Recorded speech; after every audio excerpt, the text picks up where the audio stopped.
It was 1975, and the Lebanese Civil War had begun. In 15 years of fighting between Muslims and Christians, over 100,000 people died in a war that nearly destroyed Lebanon.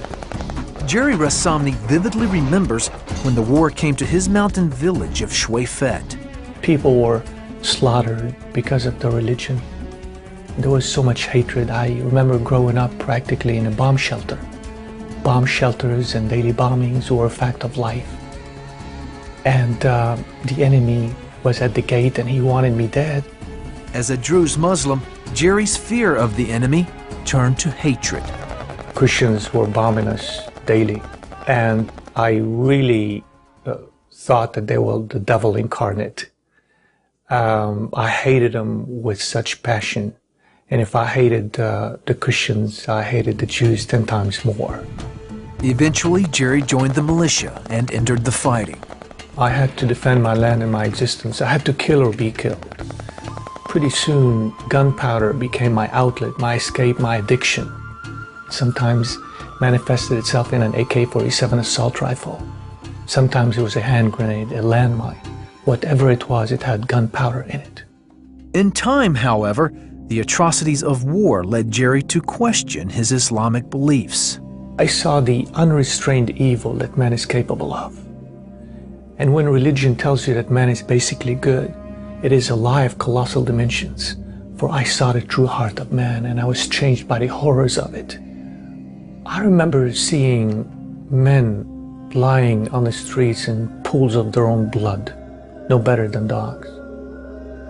I began to see that there is nothing redeeming about man. How could man, who's capable of such overwhelming evil, have goodness in his heart and evil at the periphery, as Islam claims? Isn't it the other way around? After 3 years of fighting, Jerry realized that the war was pointless, and so did his mother. She feared for her son's life and produced fake paperwork to get Jerry and his brother out of the country. Months later, Jerry started a new chapter in his life, in America. This is what I have dreamt about, all of my life, coming over to this country that represents freedom, represents liberty. I came from a country where I didn't have a lot of freedoms because of the war. Soon he met a young woman and fell in love, but she was a Christian. When I first laid eyes on her, something happened in my heart. It was love at first sight. I knew that she's the one for me. And the fact that she was a Christian, I turned a blind eye to that because I was so blinded by love. Within months, Jerry proposed to Jennifer. I knew at 19 years of age to pray and ask the Lord if it was His will for me to marry Jerry. And after much prayer, I finally had a peace about it. But my conditions were that we would attend church as a family and that our future children would be raised Christian. Jerry agreed to the conditions, but vowed never to convert to Christianity. He said, I told you I would never convert. I was born Druze Muslim. I'm going to die Druze Muslim, and not anything you could say or do is going to change that. So I never said another word and just began to pray. As Jennifer prayed, Jerry studied the Bible. He wanted to disprove its claims. Instead, he began to see fundamental differences between Islam and Christianity. As I began to examine the scriptures, I came across some revolutionary teachings. In the 99 excellent names of Allah in Islam, not one is love, not one is Father. But I read about a God who loved mankind so much, even after they rebelled against Him, that He made a way that we could come before Him and call Him Abba. This was not the God of Islam.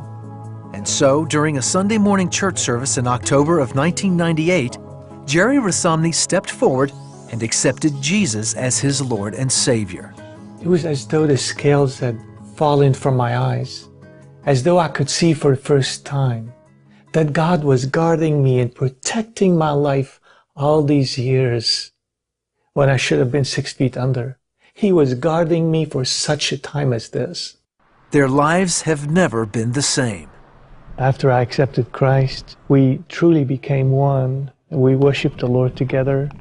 It's a wonderful blessing that Jerry came to know the Lord before we started our family. Jerry tells his life's journey from the killing fields of Lebanon to the loving arms of Jesus Christ in his book, From Jihad to Jesus. He knows that God has a plan to reach Muslims with the gospel. God says, in the last days, I will pour out my spirit on all people. He said, your old men shall dream dreams, your young men shall see visions. And we are seeing the fulfillment of Joel 2:28 in the Muslim world all over, where people in Islam are seeing visions and dreams of Christ, and they're coming out of darkness into light. Jerry is truly grateful for his life's journey. I should have spent eternity in hell. That's where I belong. But God, in His infinite mercy, sent His Son to die in my place so that I don't have to spend eternity in hell. And it's through nothing that I do, but it's through what the Savior has done on the cross for me 2,000 years ago.